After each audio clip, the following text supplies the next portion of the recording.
जिस आनंद की खोज में जीवात्मा आत्मा धरती पे चक्कर लगा रही है, आज उस आनंद की तलाश करेंगे कि किस आनंद में जीवात्मा ने कौन सा आनंद प्राप्त किया, क्यों वो धरती पे चक्कर लगा रही है।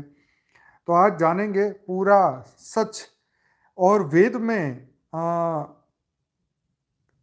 में क्या बताया है, असली आनंद कहाँ है। वेद में क्या बताया, आनंद कहाँ है, असली आनंद कहाँ है, और आनंद का रियल मीनिंग क्या है। देखिए अ, सभी सभी लोगों को पता ही है कि आनंद के ही चक्कर में जो है आत्मा बार बार बार बार धरती पे आते हैं। है जी।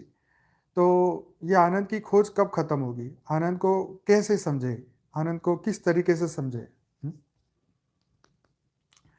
तो सबको पता है कि आत्मा जो है वो आनंद स्वरूप ब्रह्म का एक अंश है, इसीलिए आनंद की खोज में हमेशा वो रहता है। तो वेद कहता है आनंद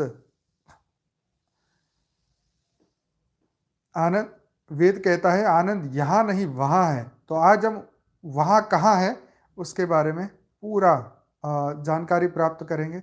बने रहिए। आर्टिकल बड़ी मेहनत से लिखा है, तो पढ़ते हैं, शुरू करते हैं आज का टॉपिक। वेद में बताया असली आनंद कहाँ है, तो आज उस असली आनंद को ढूंढने की कोशिश करेंगे, क्योंकि नकली आनंद भी है, नकली आनंद को आप जानते हैं। तो असली आनंद की आज खोज करेंगे। वेदों ने क्या कहा, हमने क्या समझा, ज्ञानियों ने क्या समझा, उस आनंद की खोज करते हैं। तो सभी लोग जानते हैं जैसे भगवान जो है आनंद स्वरूप है, भगवान में आनंद है। ऐसा नहीं कि वो खुद ही आनंद, मतलब ऐसा भगवान में आनंद है ऐसा नहीं, भगवान खुद ही आनंद है। परमात्मा खुद ही आनंद का सागर है। हम्म, जैसे एग्जाम्पल में रसगुल्ला, तो रस और गुल्ला दोनों अलग है, लेकिन गुल्ले के अंदर वो रस, तो भगवान को रस भी कहा गया है। तो रसगुल्ले का मतलब क्या है कि दोनों ही, जब दोनों ही को खाया जाता है तो ही वो आनंद की प्राप्ति होती है। तो कहने का मतलब वो अलग नहीं है, अंश और अंशी दोनों अलग नहीं है। तो भगवान का जो आनंद स्वरूप है वही स्वरूप हमारा है, हम ही उन्हीं अंश है, हम ही उनके अंदर से निकली हुई आत्मा है। उन्हीं के अंदर जो गुण है वही गुण हमारे अंदर है। तो आइए रसगुल्ले से थोड़ा आगे बढ़ते हैं। जो जो उस भगवान को प्राप्त कर ले, उसे वह आनंद मिल जाए। जीवात्मा को आनंद मिला नहीं, अभी जीव चाहता क्या है, सुख और आनंद। तो जीवात्मा क्या चाहता है, सुख और आनंद। छोटे बच्चे से लेके बड़ा बूढ़ा कोई भी हो, सबको चाहिए आनंद। बच्चे को खिलाते रहो, वो खुश रहे, वो आनंद में रहे, और जैसे ही वो आनंद गया फिर वो उसका मूड ऑफ। मनुष्य का ऐसा ही है, जितने टीनेजर है उनका ऐसा ही है। तो उस परमात्मा को, उस भगवान को प्राप्त कर ले, उसी के अंदर ही आपको आनंद मिलेगा। है? तो आगे बढ़ते हैं। तो जीव का स्वभाव क्या है, जीव का स्वभाव है, यही जीव का स्वभाव है कि जब उसको पैदा होते ही आनंद चाहिए। जैसे छोटा बच्चा पैदा होता है, जन्म होता है, और जन्म होते ही वो रोता है, तो वो कष्ट उसको जो हुआ पैदा होने में, जन्म में जो कष्ट हुआ, 9 महीने में जो कष्ट हुआ, वो कष्ट से बहुत दुखी था। तो उसका मूल स्वरूप तो क्या था, वो तो आनंद स्वरूप है, वो आत्मा तो आनंद स्वरूप है। लेकिन ये भौतिक बंधनों में फंसने के कारण उसको कष्ट होता है और वो रोता है। तो जीवात्मा का मूल स्वरूप तो आनंद है। तो जैसे जैसे कष्ट उसके कम होते हैं फिर वो वापस आनंद में आता है। यस।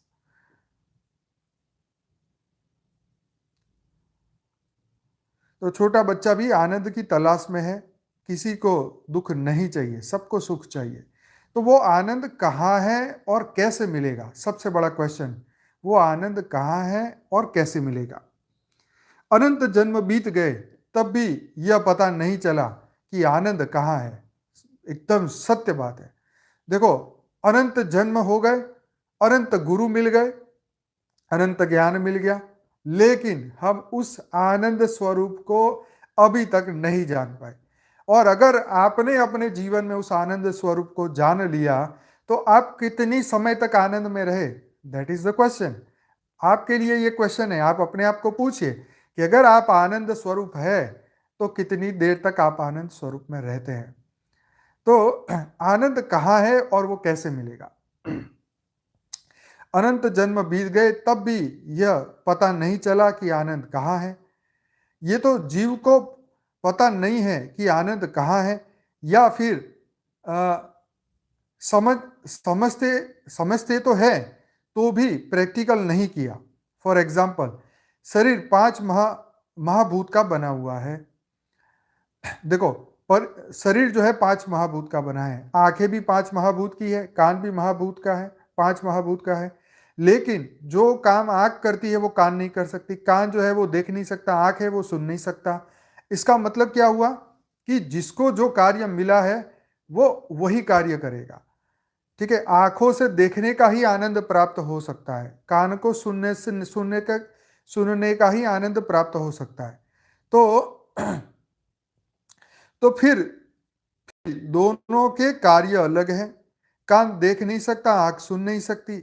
जब एक इंद्रिय दूसरे का कार्य नहीं कर सकती तो फिर आत्मा का विषय तो परम आनंद है, तो संसार में वो कैसे मिलेगा? देखो, बहुत बड़ी बात।